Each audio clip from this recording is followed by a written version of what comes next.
지금 전 세계가 경악의 도가니에 빠졌습니다. 드디어 미국 트럼프 대통령이 한국에 대한 핵 무장을 승인하겠다는 성명서를 들이밀었기 때문인데요. 하지만 그는 한국이 핵 무장을 하고 싶다면 미국의 핵 기술을 매우 비싼 가격에 구매해야 할 것이라는 충격적인 조건을 내밀었습니다. 트럼프 대통령은 현재 미국에 생긴 전례 없는 적자를 한국에 핵 무기를 팔아 메꿀 속셈이었는데요.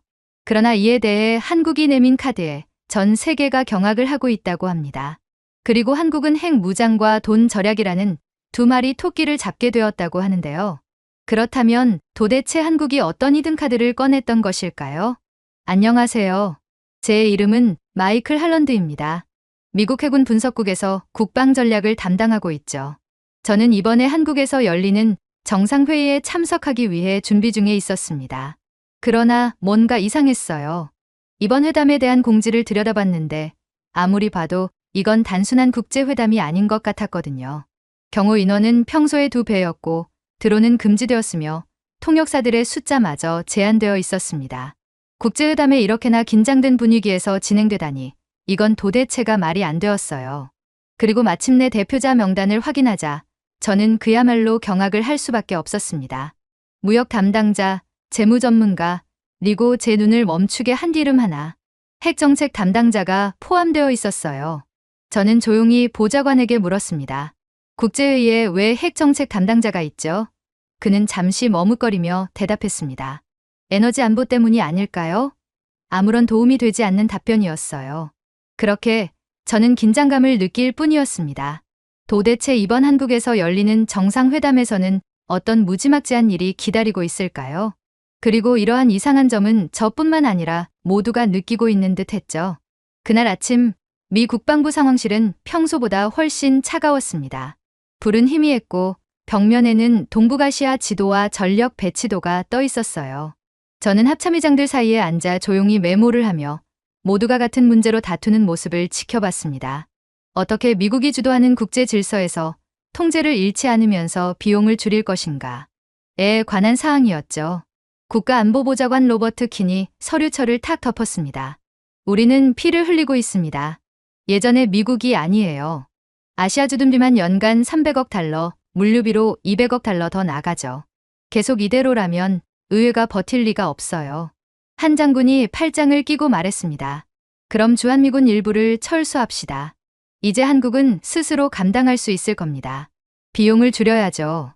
순간 회의실이 얼어붙었습니다. 킨이 천천히 고개를 들더니 날카롭게 말했어요. 한국 없이 동아시아를 감당하겠다고요? 직접 계산해 보시죠. 저는 말없이 앉아 있었지만 이미 그 결과를 알고 있었습니다. 한국의 존재는 호의가 아니라 태평양 전략 전체를 지탱하는 핵심 축이었습니다. 제가 본 수치에 따르면 동아시아에서 수집되는 미군 정보의 27%가 한국 네트워크에서 시작되었고 위성 방위 영상의 35% 이상이 한국의 보정 소프트웨어를 통해 처리되었습니다. 이걸 끊으면 미국의 탐지 정확도는 42% 급락합니다. 그게 얼만큼의 경제적 손해로 작용할지는 바보가 아니라면 전부 다 알고 있었죠. 그럼에도 워싱턴은 압박을 시도하더군요. 킨이 다음 슬라이드를 넘겼습니다. 화면에 뜬 제목은 대한민국 관세 재조정안이었어요. 트럼프 대통령은 지렛대를 원합니다. 장군은 말했습니다. 관세 인상, 방위비 축소, 주한미군 철수 시사. 이런 메시지면 충분하겠죠. 최대한 한국을 협박해서 미국의 적자를 메꿔야 해요. 안 됐지만 한국은 그러한 운명을 받아들여야 합니다. 이에 누군가 중얼거렸어요. 그들이 순순히 이런 말도 안 되는 불공평함에 동의할 거라고 생각하시나요? 킨은 눈썹 하나 까딱하지 않고 동조했습니다. 물론 한국은 우리를 떠나겠지. 그렇게 된다면 미국은 전례 없는 손해를 입고 패권국의 지위를 잃어버리고 말 거야. 그때 저는 이를 가만히 지켜보고만 있던 트럼프 대통령을 보고 입을 열었습니다. 카카, 만약 한국이 등을 돌리면 누가 그 자리를 대신합니까? 일본은 정치적으로 제약이 많습니다. 그들은 전범국이잖아요. 당연히 대만도 불가능하죠. 그들은 반도체 팹 없으면 아예 쓸모 자체가 없는 국가예요. 필리핀이요? 그들은 100년이 지나도 절대로 한국을 대체할 수 없다는 것을 잘 아시지 않습니까? 저는 잠시 멈춘 뒤 덧붙였습니다. 지금 동맹 중 전 영역에서 완전한 통합을 유지하는 국가는 오직 한국뿐입니다. 물류, 정보, 제조 모두요. 킨이 말했습니다. 수치를 말해보세요, 할런드. 그래서 저는 구체적으로 답했습니다. 한국은 전 세계 첨단 메모리 반도체의 78%를 생산합니다. 그리고 전 세계 LNG 운반선의 3분의 1을 한국 조선소가 만들죠. 동남아 자동 감시 시스템의 절반이 한국 드론 소프트웨어로 작동하고, 심지어 미국을 포함한 6개 우방국의 사이버 방위망을 공동으로 관리하고 있습니다. 이런 국가를 잃겠다고요? 무슨 자신감으로 말이죠. 한 장군이 인상을 찌푸리며 말했습니다. 결국 우리가 그들에게 더 의존한다는 말인가? 킨은 천천히 고개를 끄덕였습니다. 정확해요. 그게 바로 제가 두려워하는 점입니다. 아직도 많은 미국 관료들이 헷갈려하는 것 같은데, 이젠 미국이 한국의 공급망에 의존하고 있어요. 그들이 우리를 벗어나는 순간 미국은 그대로 토막나고 맙니다. 순간 공기가 무겁게 가라앉았습니다. 세계의 리더를 자처하는 미국이 면적으로는 16도 안 되는 나라에 발목이 잡혀 있었던 겁니다.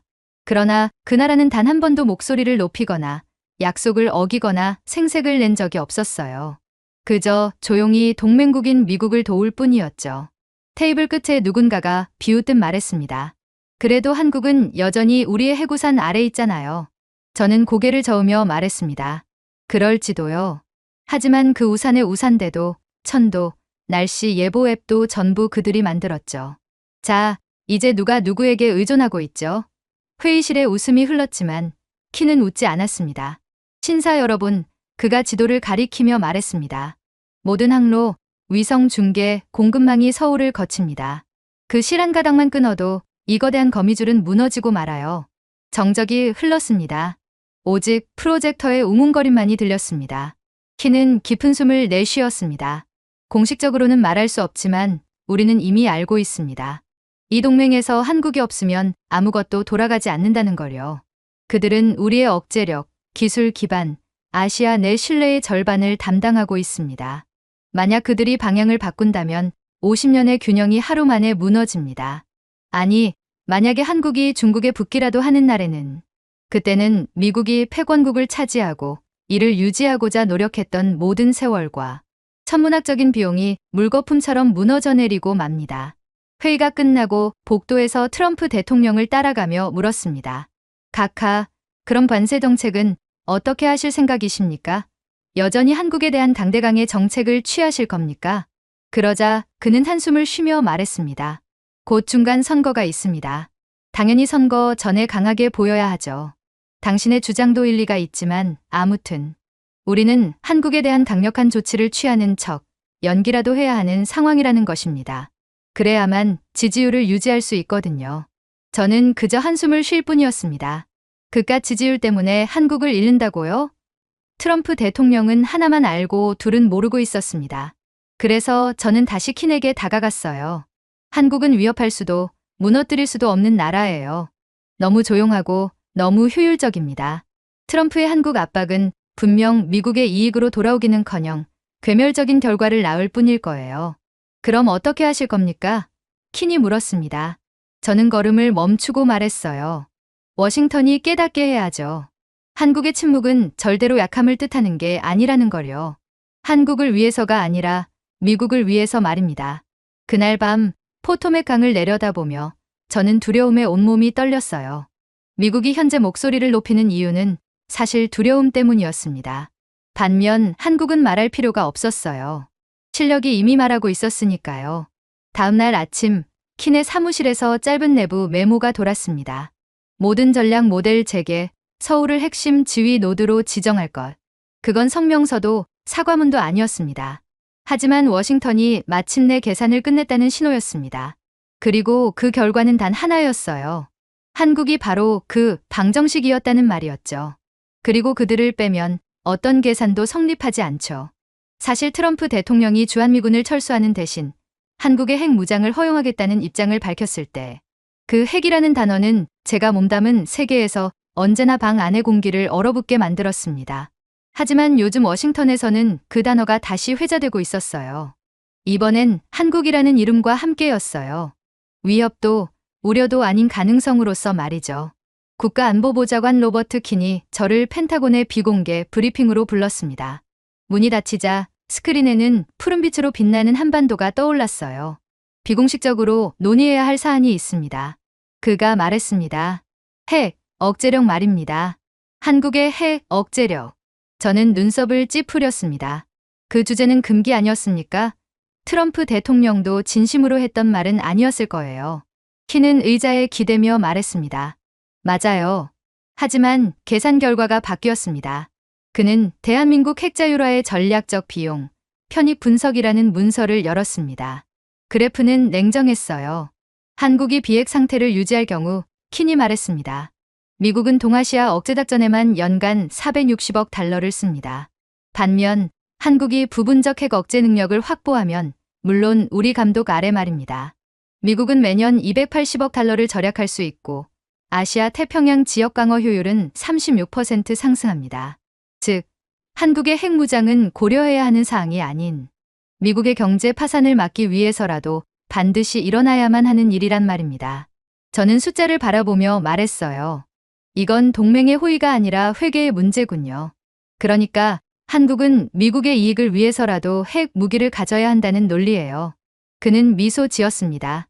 맞습니다. 그리고 생존의 문제이기도 하죠. 사실 수십 년간 미국은 핵우산을 들고 동맹들을 지켜왔습니다. 하지만 이제 그 우산은 너무 무겁게 느껴지고 있었습니다.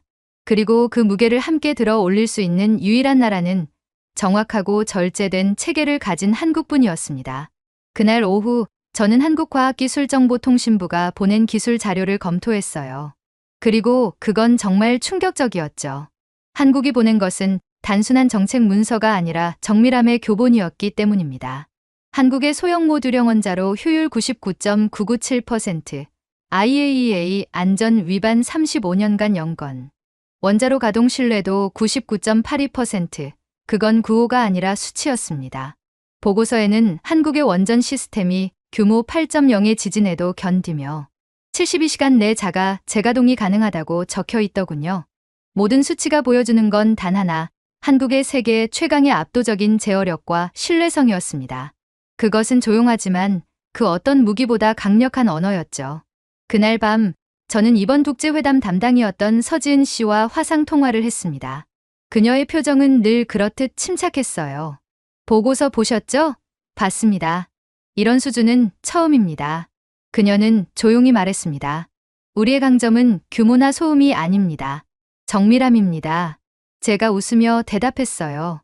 정밀함을 무기로 삼는다라 처음 듣는 발상이군요. 그녀는 고개를 저었어요. 한국의 원자로는 무기가 아닙니다. 다른 국가들은 원자로를 무기쯤으로 생각하던데 한국에서 원자로란 금속과 논리로 만든 신뢰죠. 그 말에 저는 아무 말도 하지 못했어요. 제 세계에서 억제력이란 언제나 공포와 힘의 언어였거든요. 당연히 핵무기를 뜻하는 원자력은 무지막지한 악의 축이었죠. 그러나 한국은 그걸 신뢰의 언어로 바꾸고 있었습니다. 다음 회의에 킨이 참여했어요. 지은 씨, 그가 물었습니다. 만약 한국이 핵을 갖게 된다면 주변국을 어떻게 안심시킬 수 있겠습니까? 너무나도 당연한 말이겠지만 당신의 주변국들은 당신들이 핵 무기를 가지는 것을 원치 않을 거예요. 그러자 그녀는 단호하게 답했습니다. 투명성입니다. 우리는 시스템을 숨기지 않아요. 더욱 완벽하게 만들죠. 그러니 한국의 모든 원자로는 국제 감시망 아래 있으며 세계 전문가들이 검증할 것입니다. 중국을 보세요. 기록 조작을 서슴지 않으며 이제는 세계 전문가들의 검증까지 전부 막아뒀잖아요. 하지만 한국은 우리 자신이 직접 기록하고 있어요. 이 기록이 우리가 믿을 수 있는 파트너라는 증거입니다. 킨이 고개를 끄덕였습니다. 즉, 억제력을 비밀이 아니라 공개로 만든다는 말이군요. 그러자 그녀는 미소 지었어요. 비밀은 공포를 낳습니다. 하지만 신뢰는 동맹을 지탱하죠. 이게 바로 한국이 지금껏 수많은 파트너들을 만든 비결이에요. 보세요. 한국은 전 세계의 적이 아무도 없잖아요. 반면에 미국과 중국은 전 세계의 절반이 적이죠. 그 대화 속에서 저는 변화의 기류를 느꼈습니다. 오만했던 협상자들의 시대가 끝나가고 있었습니다. 한국은 이성으로, 기술로, 신뢰로 대화하고 있었거든요. 회의 후 킨이 커피잔을 내려놓으며 말했습니다. 이제 알겠죠? 한국이 통제된 억제력을 갖게 되면 아시아뿐 아니라 우리도 안정됩니다.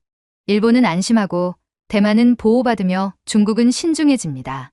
혼란 없는 억제죠. 미국뿐만 아니라 전 세계가 이익을 보게 될 것입니다. 제가 고개를 끄덕였어요. 그리고 항모 한 척보다 비용도 적게 듭니다. 그는 미소를 지었어요. 그게 바로 문제죠. 숫자는 완벽한데 정치가 따라가지 못하니까요. 트럼프가 한국에 대한 핵무장을 허용한다면 모든 퍼즐이 맞춰지는 셈일 텐데요. 그날 밤 저는 그녀의 말이 다시 떠올랐습니다. 핵은 권력이 아닙니다. 신뢰가 권력입니다. 그 문장은 그 어떤 연설보다 강하게 제 가슴을 울렸어요. 자정 무렵 기밀 채널을 통해 짧은 메시지가 도착했습니다. 한미전략 억제협의체 신설. 아직 공개된 계획은 아니었지만 그 의미는 분명했어요. 미국은 이제 한국을 통제의 대상이 아니라 신뢰의 주체로 보기 시작한 것이었습니다. 창밖으로 어둠이 내려앉은 워싱턴을 바라보며 저는 생각했습니다. 미국은 힘을 가지고 있었습니다. 하지만 한국은 그보다 귀한 것을 가지고 있었어요. 기술에 새겨진 신뢰, 책임으로 다듬어진 힘. 그리고 그 순간 저는 깨달았습니다. 세상은 결국 조용히 완벽을 만들어내는 사람들의 목소리에 귀를 기울이게 된다는 것을 말이죠. 그러나 저는 아직도 한국을 과소평가하고 있었습니다. 저는 제가 며칠 뒤 보게 될 장면을 전혀 예상하지 못하고 있었거든요. 얼마간의 시간이 지났을 때 방산 전문 매체에 눈에 띄는 짧은 기사가 올라왔더군요. 부산 인근 신형 추진체 연구시설 확장. 사진도 위치 정보도 없이 그저 한 줄뿐이었어요. 하지만 묘하게 의도적인 문장처럼 보였습니다. 찾을 사람은 알아서 찾아오라는 신호 같았습니다.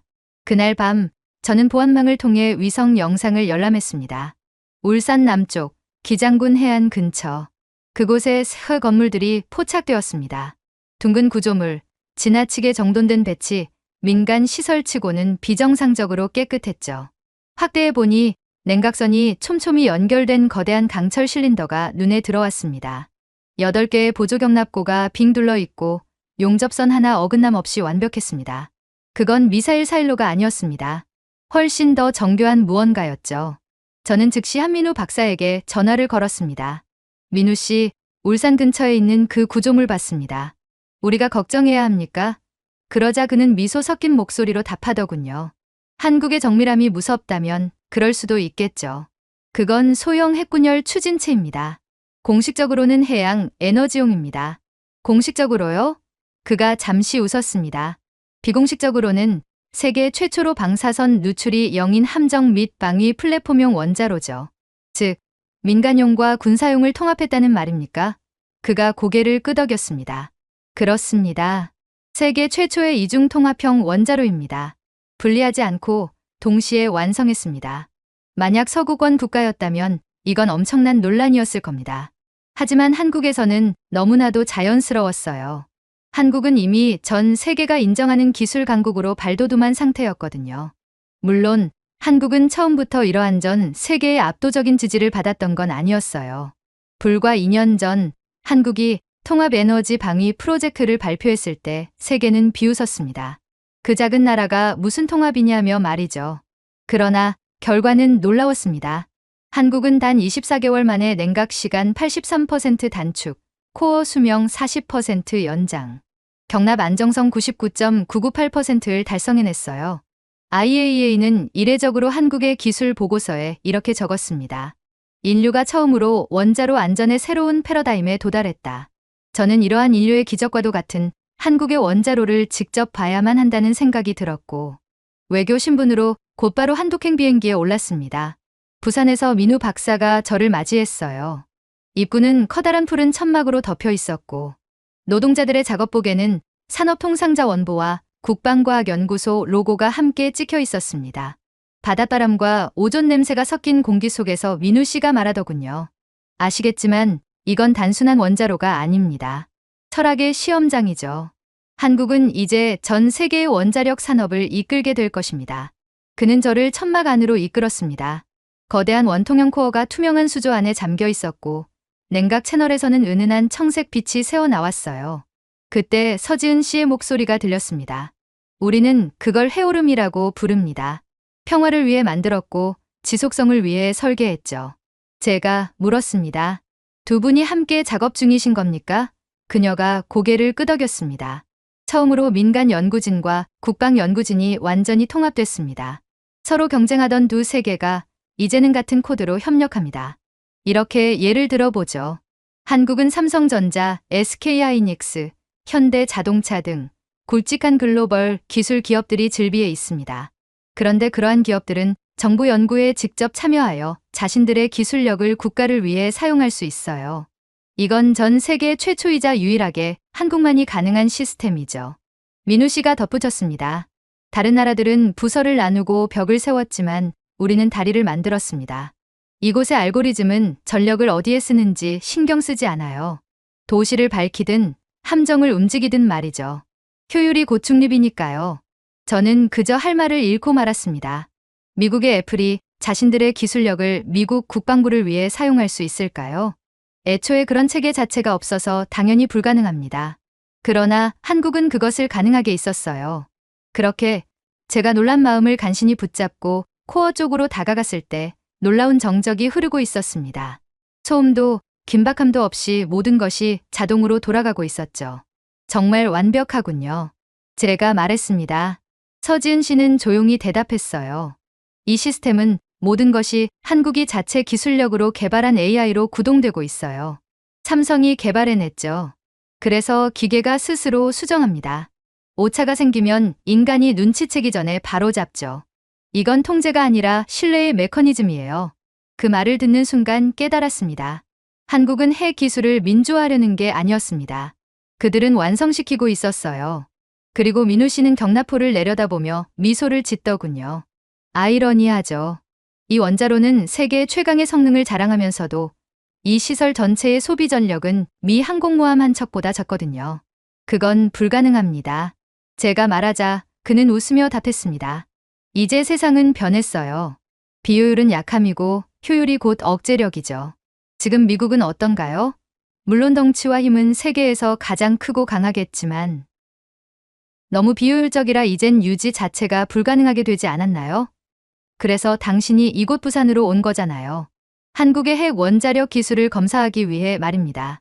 자, 당신의 물음에 대한 한국의 대답이 충분했나요? 다른 나라가 크기로 승부할 때 우리는 정밀함으로 이깁니다. 한국을 한번 믿어보는 게 어때요? 저는 그저 할 말을 잃고 말았어요.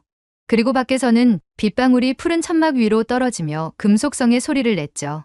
서지은 씨가 조용히 말했습니다. 사람들은 힘이 크다고 생각하지만 진짜 힘은 이렇게 조용합니다. 그녀의 말처럼 한국이 개발한 원자로의 진동은 기계음이 아니라 맥박처럼 느껴졌습니다. 제가 떠나기 전 물었습니다. 이걸 왜 세상에 공개하지 않습니까? 세상을 바꿀 수 있을 텐데요. 그러자 민우 씨는 바다를 바라보며 대답하더군요. 소음은 정치를 부르고 침묵은 결과를 만듭니다. 때가 오면 세상이 직접 보게 될 겁니다.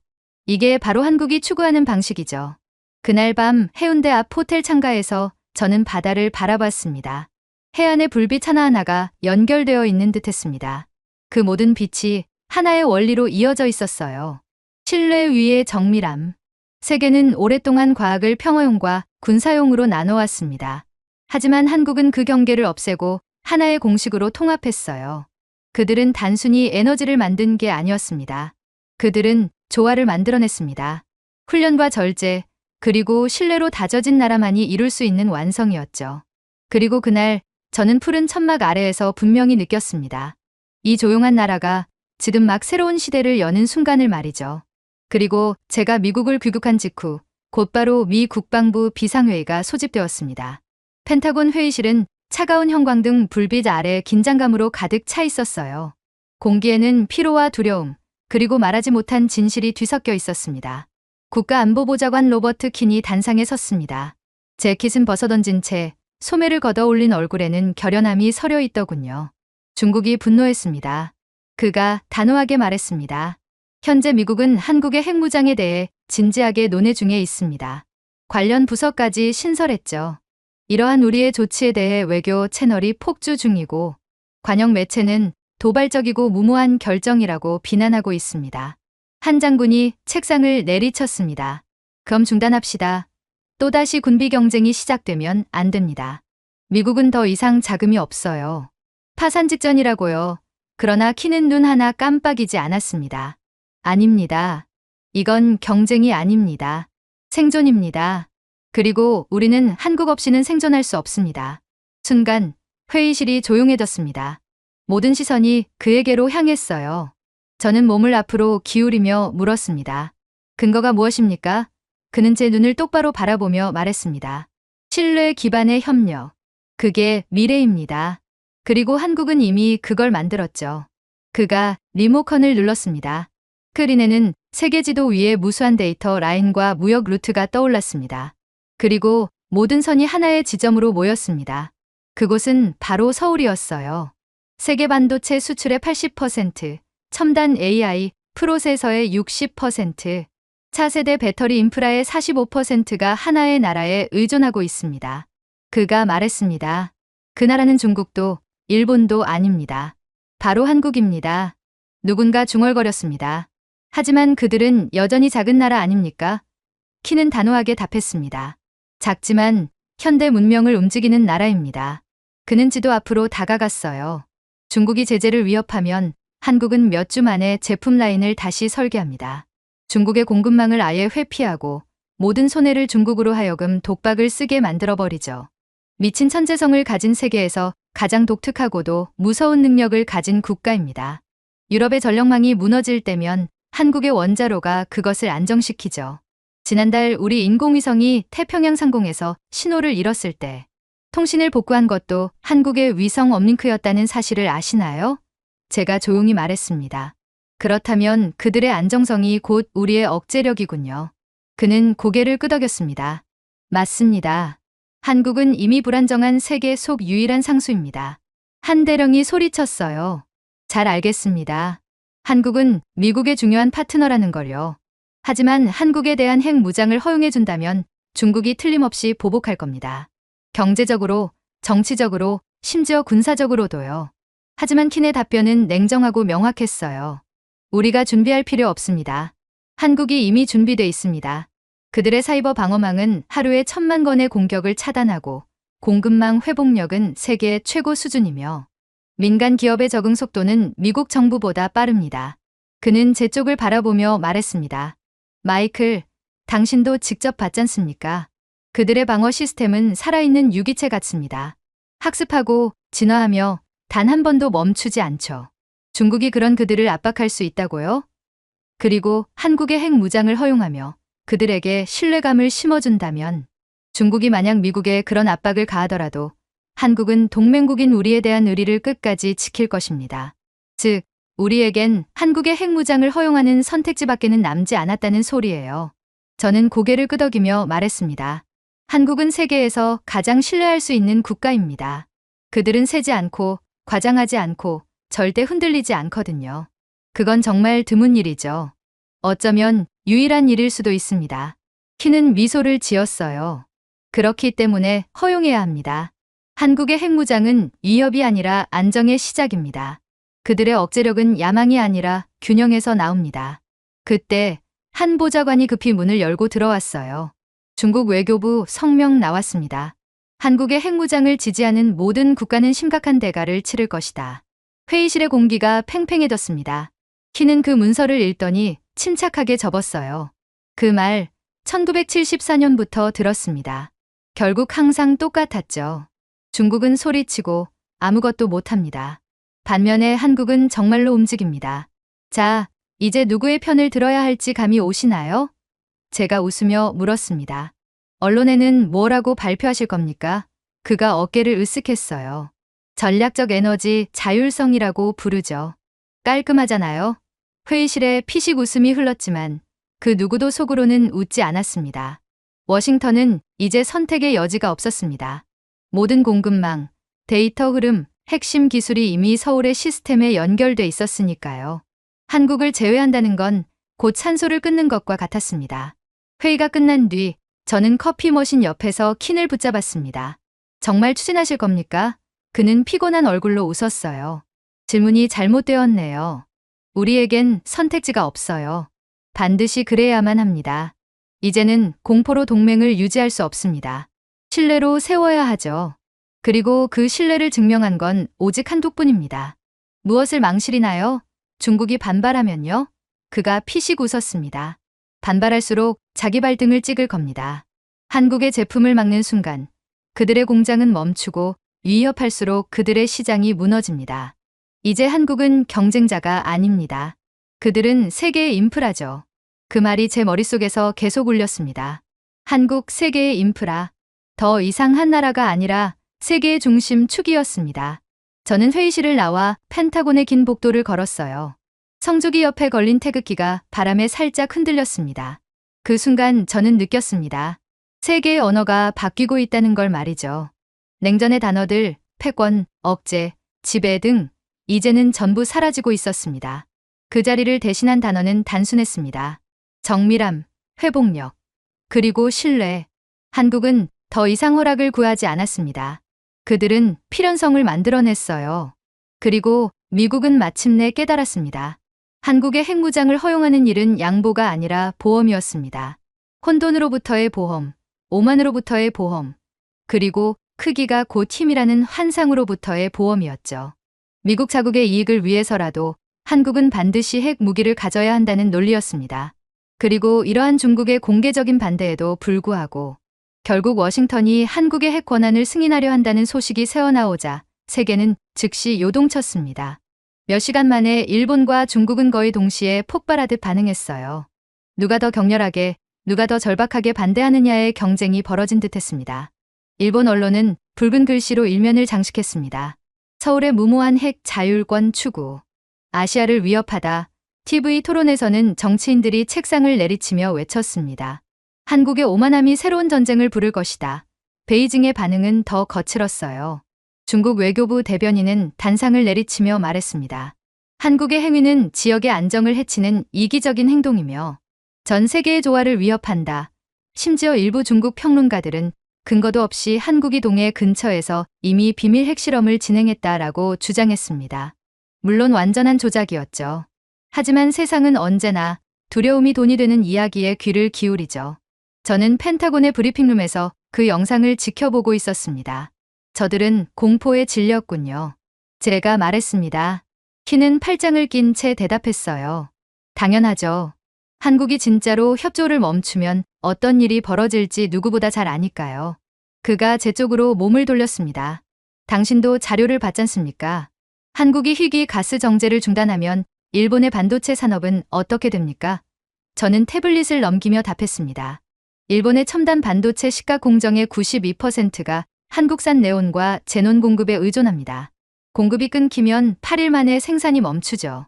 그러면 일본의 경제도 동시에 멈추게 됩니다. 그럼 중국의 전기차 배터리 생산 라인의 80%가 한국산 양극재로 돌아갑니다. 단 한 번의 공급 중단만으로도 생산 차질이 최소 2년은 갑니다.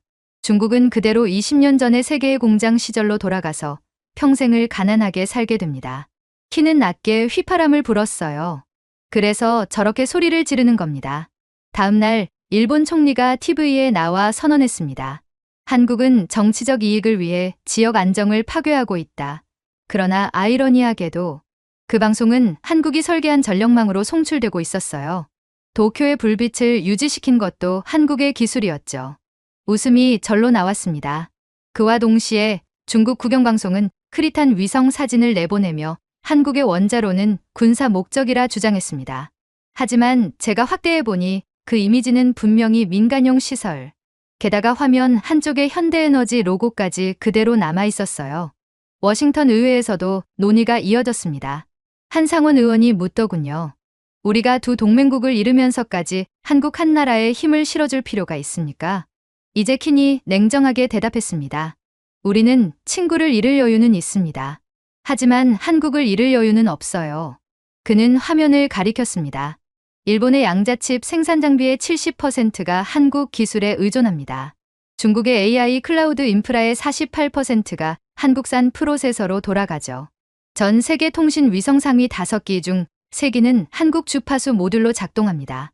그는 잠시 말을 멈추고 덧붙였습니다. 서울이 밸브를 잠그면 아시아의 절반이 암흑에 빠집니다. 결국 한국이 핵무장을 한다고 해도 중국이나 일본이 무엇을 어찌할 수 있는 방법은 없어요. 결국 한국이 그들에 대한 공급망을 끊는다면 중국과 일본 모두 침몰하고 말거든요. 그 순간 회의장은 조용해졌습니다. 그날 밤 CNN 헤드라인은 이렇게 바뀌어 있었어요. 세계를 움직이는 스위치를 쥔 나라, 한국. 일본과 중국이 연일 비난 성명을 쏟아냈지만 서울은 여전히 아무 말도 하지 않았습니다. 기자회견도, 해명도, 반박도 없었죠. 외신 기자들이 청와대 앞에 모여들었습니다. 서울은 왜 아무 입장을 밝히지 않습니까? 그때 서지은 국장이 잠시 모습을 드러냈습니다. 기자들이 소리쳤어요. 한국은 일본과 중국에 하고 싶은 말이 없습니까? 그녀는 미소를 지으며 답했습니다. 침묵도 우리의 메시지입니다. 보복이 두렵지 않습니까? 라는 질문에 그녀는 하늘을 바라보며 말했습니다. 우리는 이제 대체 불가능한 존재가 되었어요. 그런데 한국이 대체 무엇을, 그리고 왜 두려워해야 하죠? 오히려 두려움에 소리 높여 짓고 있는 건 중국과 일본 아닙니까? 그녀의 목소리는 부드러웠지만 흔들림이 없었습니다. 그건 오만이 아니라 자신감의 무게였어요. 그날 밤 저는 정부 브리핑룸에서 그녀를 다시 만났습니다. 모니터에는 실시간 경제 지표가 떠 있었고 단 하나의 수치도 붉게 변하지 않았습니다. 도쿄 엔화가 3% 하락했습니다. 제가 말했습니다. 압박하겠다고 선언했지만 여전히 그들의 공장은 우리 공급망에 매달려 있어요. 이 얼마나 아이러니한 점인가요? 도대체 누가 누구를 압박한다는 말인가요? 그녀는 대답했어요. 중국은요? 여전히 한국산을 수입 중입니다. 대체하지 못하고 있거든요. 분노는 싸지만 반도체는 비쌉니다. 그녀는 창밖으로 시선을 돌렸습니다. 서울의 불빛이 회로처럼 반짝이고 있었어요. 우리는 보복하지 않습니다. 그저 계속 일할 뿐이에요. 그게 우리의 방식이죠. 제재는 걱정되지 않습니까? 제가 묻자 그녀는 미소를 지었습니다. 의존하는 국가가 제재할 수는 없습니다. 그 문장은 다음 날 뉴욕타임스 일면에 실렸습니다. 몇 주 뒤 도쿄와 베이징의 비난이 더 거세질수록 한국 증시는 오히려 11% 상승했습니다. 글로벌 투자자들은 한국을 이렇게 부르더군요. 혼돈 속 유일한 질서. 워싱턴 정보 보고서에도 명확히 적혀 있었습니다. 일본과 중국은 한국의 기술 공급 없이 3개월 이상 산업 기능을 유지할 수 없다. 그날 밤 저는 킨에게 메시지를 보냈습니다. 이건 더 이상 억제력이 아닙니다. 의존입니다. 그의 답장은 짧았어요. 맞아요. 그들은 짖을 뿐 절대로 한국을 물 수는 없습니다. 그때 저는 깨달았습니다. 한국은 손끝 하나 까딱하지 않았지만 세계의 균형은 이미 움직이고 있었어요. 연설도 위협도 선언도 없었습니다. 그저 울산과 대전, 광주의 공장들이 조용히 돌아가며 세상을 움직이고 있었죠. 왜 아무 말도 하지 않느냐라고 제가 다시 묻자 서지은 국장은 웃으며 대답했습니다. 침묵도 정책입니다. 그리고 그 침묵은 전 세계에 이렇게 말하고 있었습니다. 진짜 힘은 소리치는 곳이 아니라 불을 밝히는 곳에 있다. 한국은 오늘도 세상을 켜고 있었습니다. 하지만 이렇듯 모든 일이 순조롭게 흘러가나 싶던 그때 서울 시간으로 새벽 5시 충격적인 뉴스가 터졌어요. CNN부터 NHK까지 모든 주요 방송이 같은 영상을 내보냈습니다. 평양의 스튜디오, 긴장된 표정의 아나운서가 단호하게 선언했어요. 조선민주주의인민공화국은 전술핵 잠수함을 곧 공개할 것이다. 그리고 목소리를 높였습니다. 남조선의 핵무장 야망을 절대 용납하지 않겠다. 저는 용산의 합동지휘본부에 있었습니다. 경보가 울리자 분석관들이 모니터를 들여다보았습니다. 원산 근처에서 발사 차량이 이동 중입니다. 하지만 방사능 징후도 엔진 열도 없습니다. 연극이죠. 누군가가 낮게 속삭였습니다. 그러나 긴장은 실제였습니다. 그날 한반도 전체가 미세하게 떨리고 있었습니다. 워싱턴의 로버트 킨이 전화를 걸어왔어요. 마이클, 당신의 판단은 어떻습니까? 저는 숨을 고르며 말했습니다. 북한은 겁에 질렸습니다.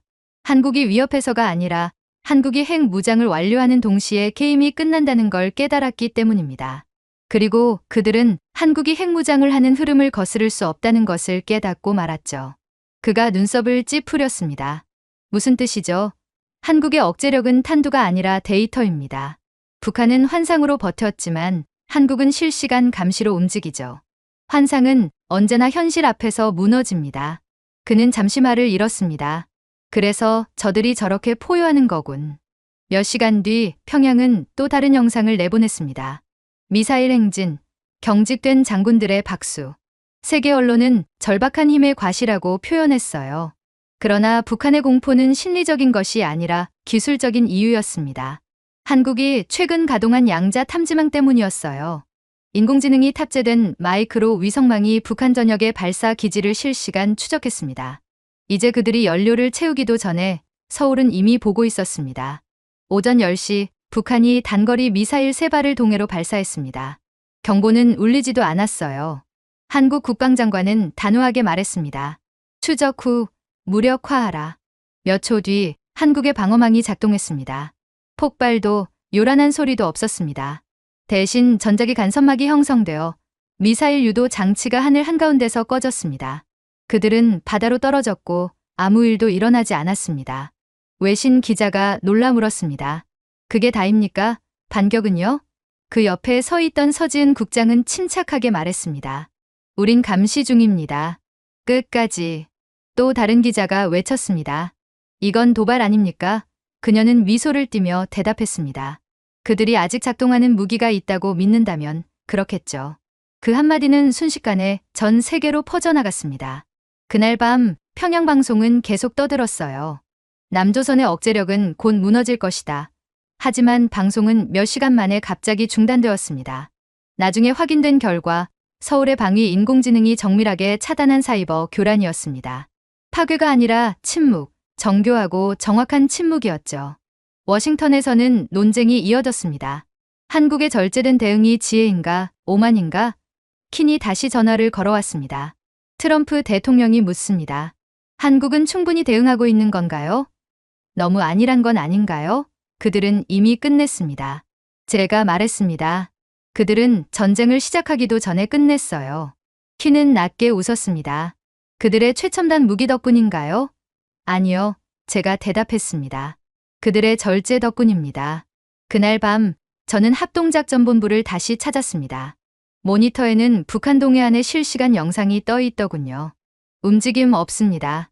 한 장교가 말했습니다. 북한이 겁을 먹은 겁니까? 제가 물었습니다. 그가 웃었습니다. 이제 우리가 모든 걸 보고 있다는 걸 깨달았겠죠. 그리고 무슨 짓을 하더라도 한국에 어떠한 타격도 줄 수가 없다는 것을 인지했겠죠. 북한은 미사일 하나 개발하려면 수십만 명의 인민들이 굶어야 하는데, 그러니 그 귀중한 미사일을 낭비하고 싶지 않은 겁니다. 암묵적인 항복의 선언이라고 봐도 무방한 거죠. 수십 년간 북한의 위협은 불확실성에 의존해왔습니다. 그러나 한국은 이제 그 불확실성을 완전히 지워버렸습니다. 이제 위협은 더 이상 존재하지 않았어요. 이젠 미 국방부조차 조용히 인정했습니다. 한국은 파괴가 아닌 데이터로 억제력을 완성했다. 그날 밤 저는 한강을 걸었습니다. 도시는 평온했어요. 아이들은 뛰놀고 연인들은 웃었고 하늘 위 드론은 교통을 관리하고 있었습니다. 사이렌도 공포도 없었습니다. 그때 깨달았죠.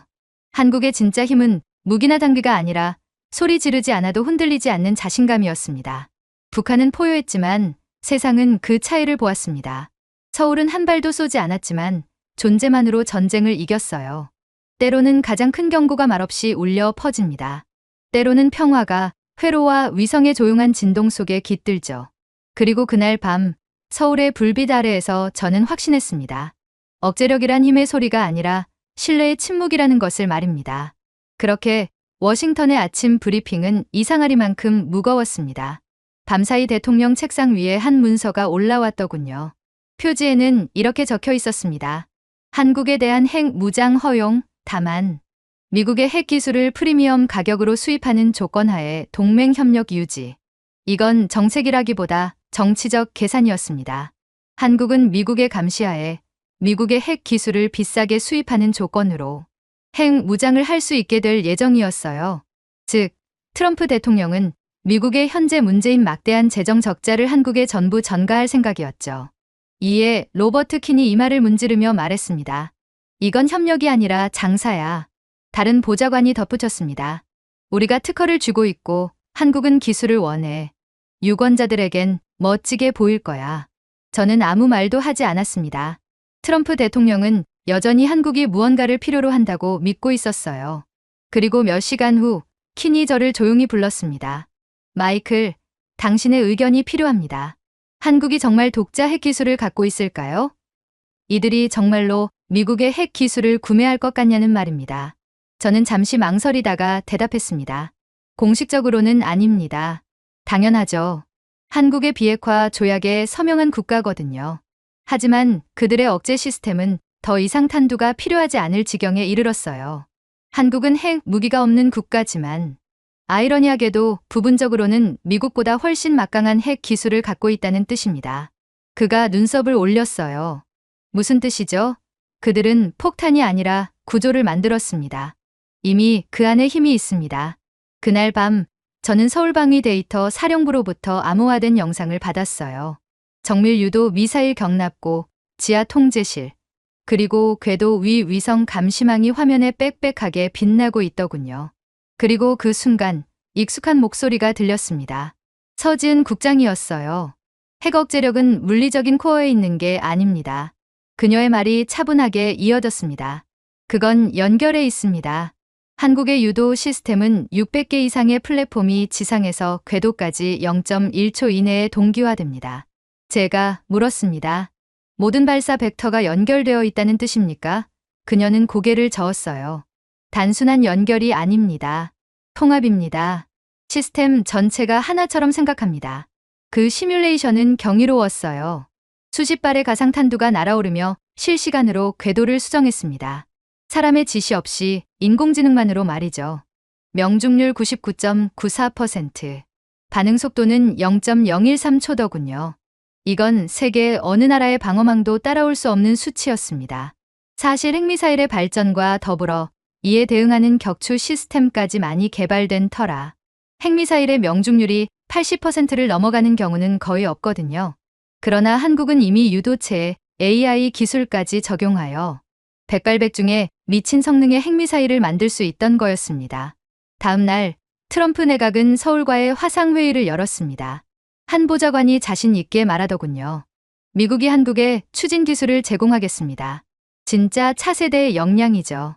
그러나 서울은 우리에게 막대한 현금을 지불해야 할 것입니다. 세상에 공짜는 없거든요. 그러자 서지은 국장은 미소를 띠며 대답했습니다. 감사합니다. 하지만 한국의 추진력 기술은 이미 다른 국가에 수입을 할 정도가 아닙니다. 정밀도 면에서 더더욱 그렇죠. 어쩌면 한국은 이 부분에서 미국을 능가하고 있을 수도 있는걸요? 트럼프가 직접 끼어들었습니다. 탄도 없이 억제력은 있을 수 없습니다. 이에 그녀는 눈빛 하나 흔들리지 않고 말했어요. 억제력은 파괴가 아니라 확신으로 완성됩니다. 회의장은 정적에 잠겼어요. 키니디 편에 비춰진 수치를 바라보다 낮게 속삭였습니다. 맙소사, 한국은 우라늄을 쓰지 않고도 해냈군. 통화가 끝난 후 대통령은 의자에 기대며 말했습니다. 그들이 그 모든 걸 우리 없이 할 수 있다면 말끝이 흐려졌습니다. 키니 대신 이어받았어요. 우린 이제 힘을 파는 게 아닙니다. 시간을 사는 거죠. 핵무장한 한국이 미국의 군비를 줄여주는 동안 우리는 우리의 문제를 해결할 시간만 간신히 벌 수 있겠죠. 회의장을 나서며 제 안에는 이상한 감정이 피어올랐습니다. 두려움과 존경이 뒤섞인 감정이었어요. 한국은 규칙을 어기지 않고 규칙 자체를 바꾸고 있었습니다. 어쩌면 핵무기를 가진 이 나라는 세계 최강대국인 미국까지도 능가할 수도 있을 거라는 생각에 저는 온몸에 소름까지 돋았습니다. 그리고 새벽이 막 밝아오르기 전에 서울은 이미 살아있더군요. 광화문 광장에는 조용한 결의로 가득한 시민들이 서 있었습니다. 그들의 손에는 작은 팻말이 들려 있더군요. 우리의 방어, 우리의 의무. 함성도 분노도 없었습니다. 오직 단단한 의지만이 있었죠. 옆에 서 있던 기자가 속삭였습니다. 핵 자주권 찬성 여론이 70%를 넘었답니다. 보수든 진보든 젊든 늙든 모두가 한마음이에요. 한국인들 모두는 이미 핵 자주권으로 단결했어요. 저는 고개를 끄덕이며 말했습니다. 이건 이제 정책이 아니라 정체성입니다. 서지은 국장은 새로 집계된 자료를 보고 있었습니다. 화면 위 그래프는 시간마다 더 높아지고 있었어요. 국민 통합 지지율 72%, 그녀가 차분히 말했습니다. 이토록 의견이 하나로 모인 적은 없습니다. 제가 물었습니다. 무엇이 달라진 걸까요? 그녀는 미소를 지었습니다. 이제 한국 국민들은 다른 누군가에게 지켜달라고 기다리고 싶어 하지 않아요. 지금은 우리가 우리를 지킬 때입니다. 도쿄에서는 관료들이 허둥대며 말했습니다. 한국의 움직임은 아시아를 불안정하게 만들 겁니다. 베이징은 위험한 민족주의라고 비난했죠. 하지만 세상은 이미 눈치채고 있었습니다. 한국은 두려움 때문에 무기를 쫓는 게 아니라 자신감으로 독립을 선택하고 있다는 것을 말이죠. 그날 오후 여의도를 지나며 점심을 먹는 직장인들의 대화를 들었습니다. 한 남성이 말하더군요. 우리 할아버지는 한국전쟁 때 참전하셨어요. 그리고 할아버지는 돌아가시기 전까지 늘 말씀하셨지. 방어는 총에서 시작되는 게 아니라 마음에서 시작된다고. 옆에 있던 동료가 고개를 끄덕였습니다. 맞아요. 우리는 위협하려는 게 아니에요. 단지 누구에게도 의존하지 않기 위해서죠. 어쩌면 우리의 힘으로 누군가를 지켜줄 수도 있어요. 그날 밤 한 방송국의 토론 프로그램에서 한 외국인 분석가가 말했습니다. 이건 위험한 감정적 결정입니다. 이에 한 한국인 패널이 단호히 대답하더군요. 우린 그 위험을 누구보다 잘 압니다. 70년 동안 그 위협 속에 살아왔으니까요. 북한과 중국, 러시아에 둘러싸여 있는 한국의 입장을 생각해 보셨나요? 우린 그런 미치광이 국가들 사이에서도 살아남고 늘 승리해 왔습니다. 스튜디오는 잠시 정적에 잠겼다가 조용한 박수가 울려 퍼졌습니다. 그 시각 서울 곳곳에는 촛불이 켜졌어요. 시위가 아니라 약속의 불빛이었습니다.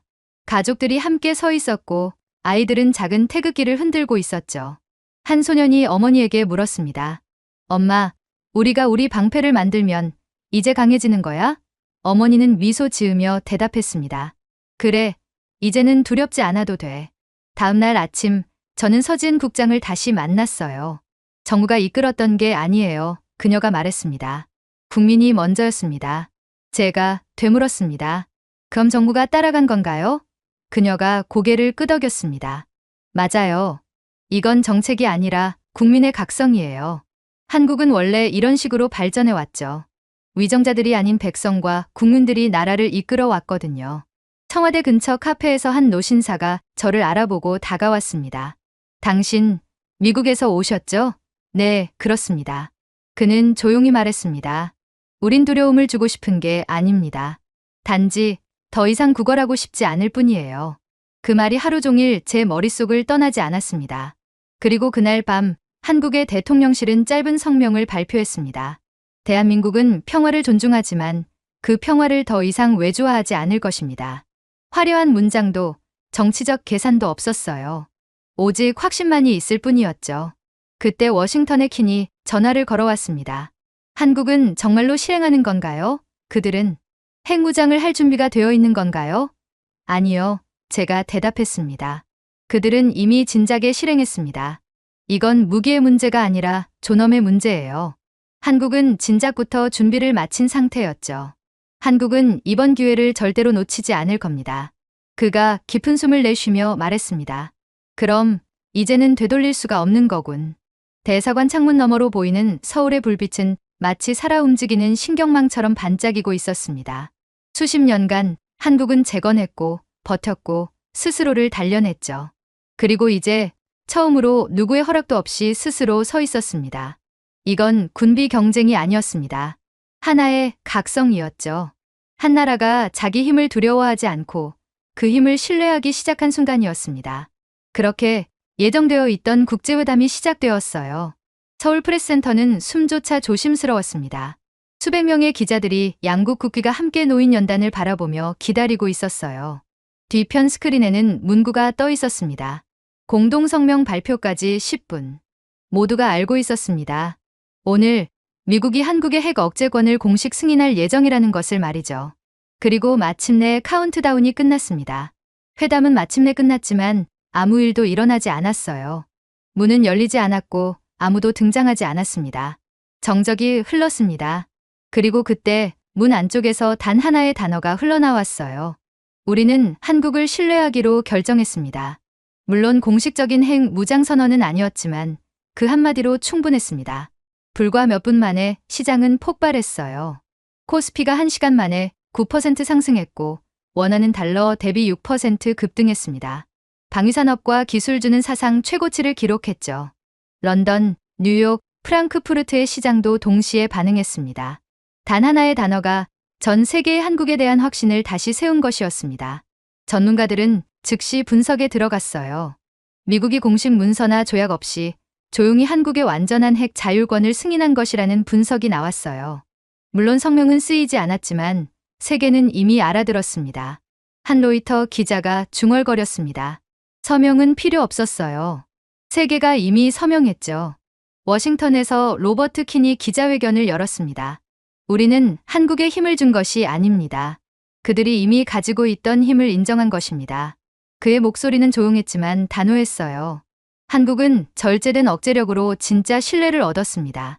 그 말은 전 세계로 퍼졌습니다.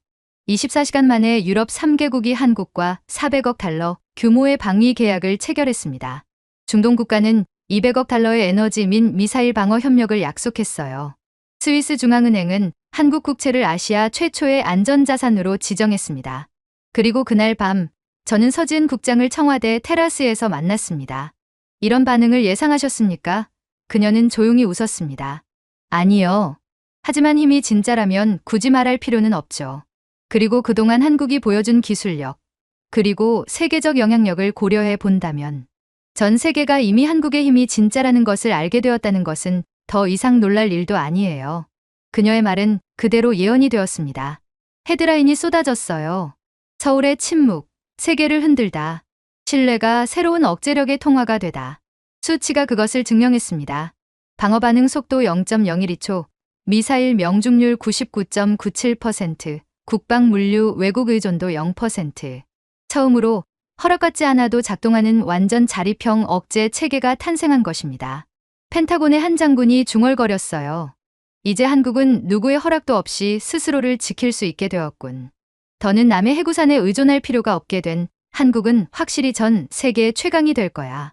그 말엔 농담이 아닌 존경이 담겨 있었습니다. 새벽이 밝자 한국으로의 해외 투자가 하루 만에 21% 증가했습니다. 유럽 방산 기업들은 연구소를 대전과 부산으로 옮기는 계획을 발표했고 특히나 한국의 핵융합 특허 가치는 3배로 뛰었어요.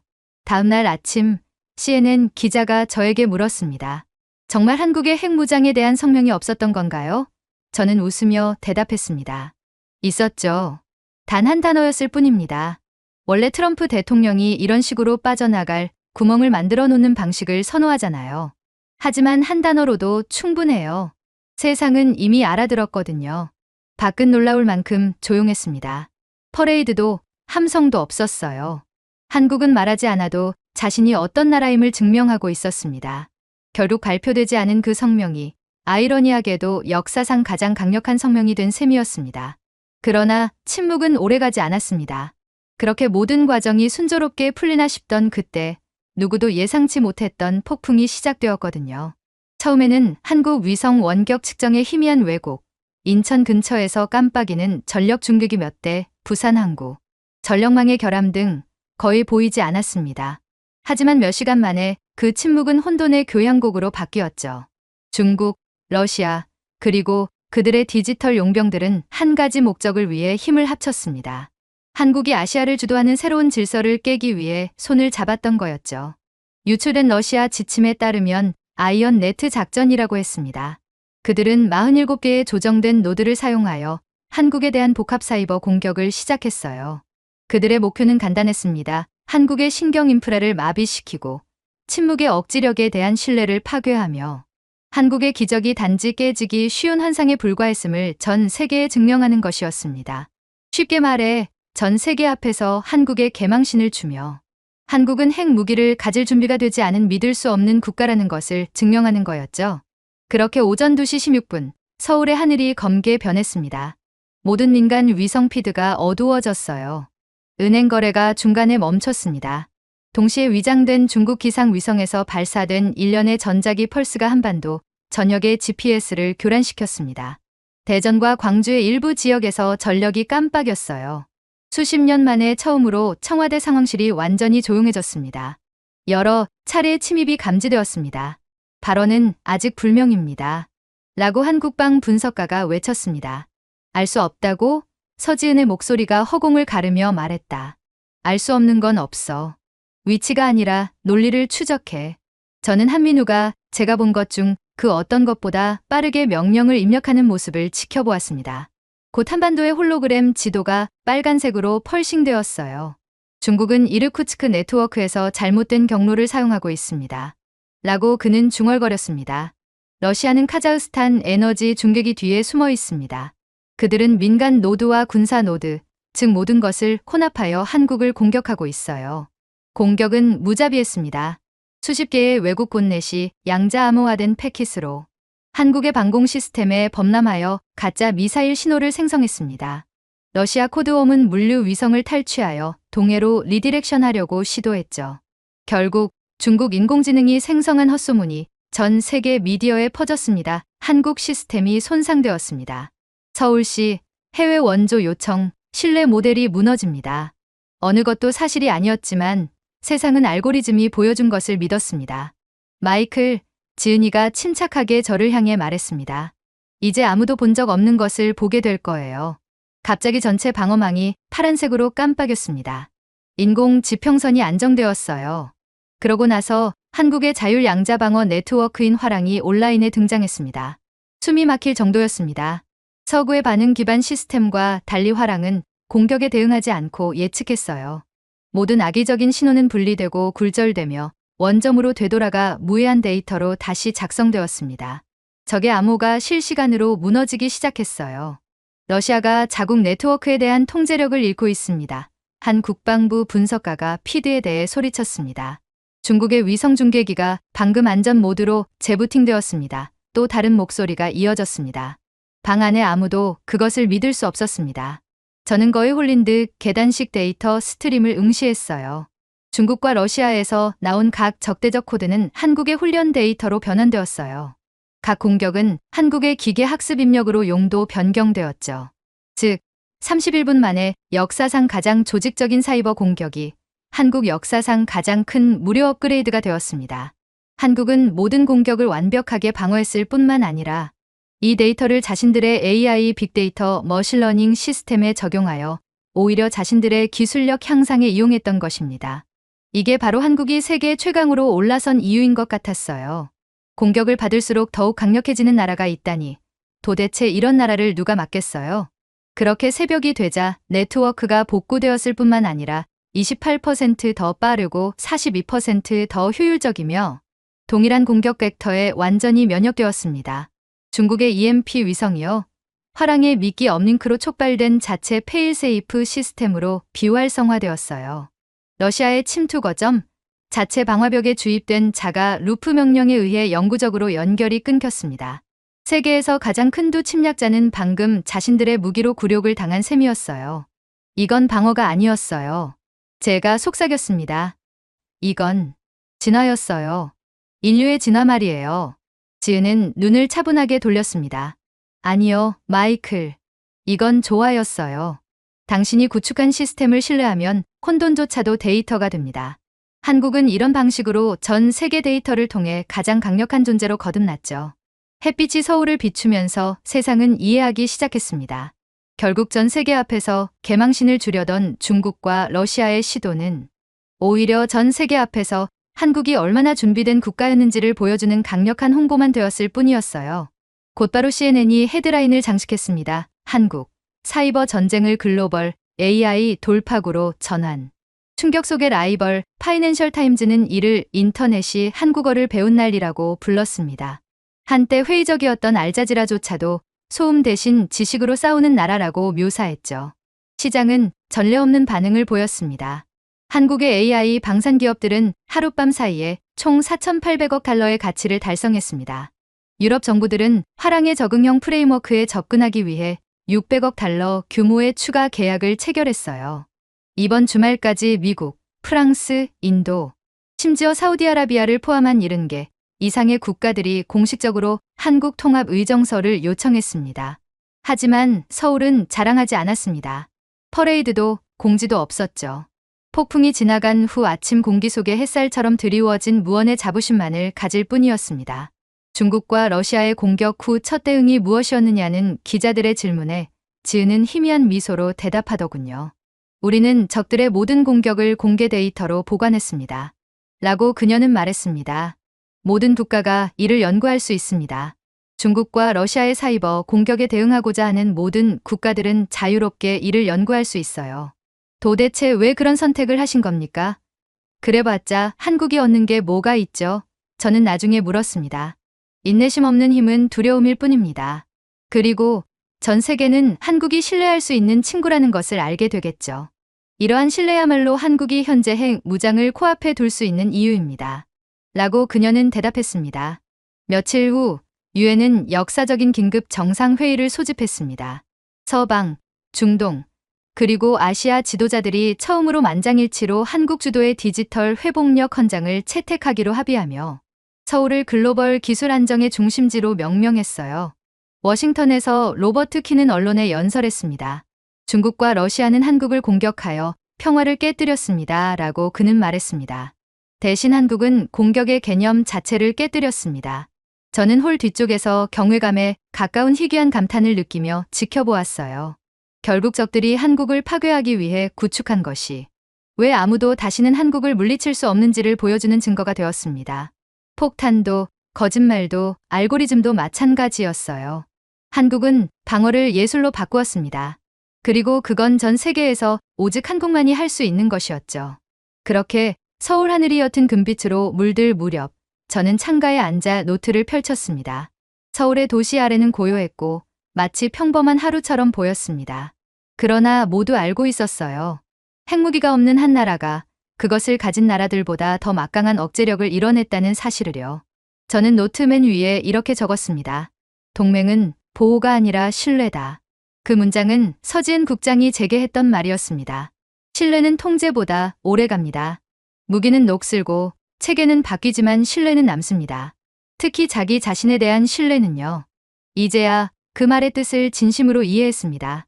지난 몇 주 동안 전 세계의 분석가들은 고개를 갸웃거렸어요. 한국은 어떻게 핵 없이 핵 억제력을 유지할 수 있는가? 누군가는 전략적 착시라고 불렀고 다른 이는 기술적 마법이라 했습니다. 하지만 진실은 훨씬 단순했어요. 그리고 훨씬 인간적이었습니다. 그건 폭탄이 아니라 두뇌의 문제였습니다. 국방부에서 젊은 장교 한 명이 커피를 마시며 설명했습니다. 우리 방어망은 명령을 기다리지 않습니다. 스스로 예측하죠. 위성은 적의 움직임을 실시간으로 분석하고 AI는 정치, 기상, 군사 패턴을 동시에 비교합니다. 그는 태블릿을 가리키며 말하더군요. 억제란 상대가 망설이게 만드는 겁니다. 그리고 우리는 이미 그 망설임을 만들었어요. 실제로 그는 옳았습니다. 한국이 억제력을 공개함과 동시에 북쪽의 레이더 활동은 60% 감소했고 미사일 훈련은 중단되었습니다. 여러 나라의 첩보망이 동시에 확인한 사실이었죠.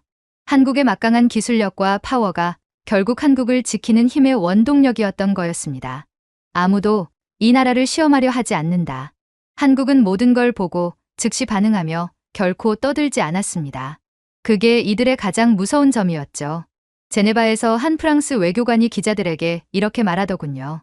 한국은 두려움이 아니라 존경을 불러일으킨다. 그들은 논리로 방패를 만들었다.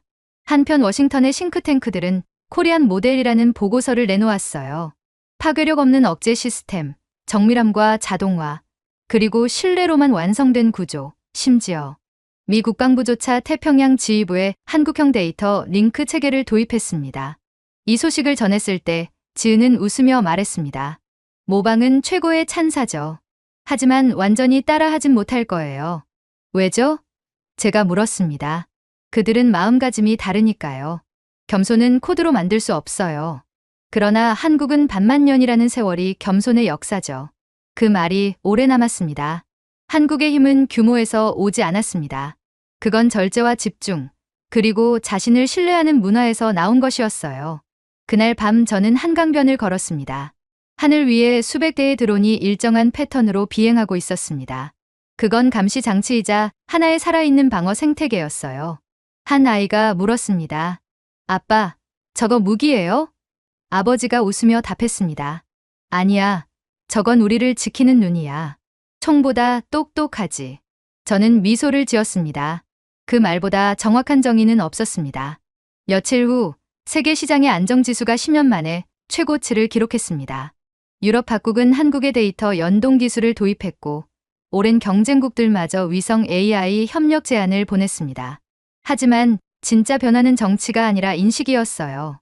전 세계가 깨달았습니다. 억제력은 폭발음으로 만들어지는 것이 아니라 침묵으로 유지되는 것이라는 사실을 말이죠. 그리고 아침 햇살이 강해지자 저는 노트를 덮었습니다. 마지막 줄엔 이렇게 썼습니다. 한국은 폭탄을 만든 게 아니다. 확신을 만들었다. 창밖의 서울은 조용했습니다. 허세도 과시도 없었죠. 한국은 스스로의 힘을 증명할 필요가 없는 나라가 되어 있었습니다. 그 침묵 속에서 저는 알았습니다. 진짜 힘은 드러내는 것이 아니라 지속되는 것이라는 것을 말이죠. 한국은 이제 세상에 보여줬습니다. 억제란 파괴가 아니라 신뢰와 지성으로 완성된다는 것을 말입니다. 그날 새벽, 서울의 고요는 단순한 평화가 아니었습니다.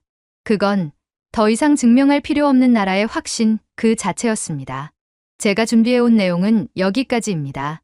끝까지 시청해주셔서 진심으로 감사드리며 여러분들의 구독과 좋아요, 알림 설정은 영상 제작에 큰 힘이 됩니다. 이상 세모튜브였습니다.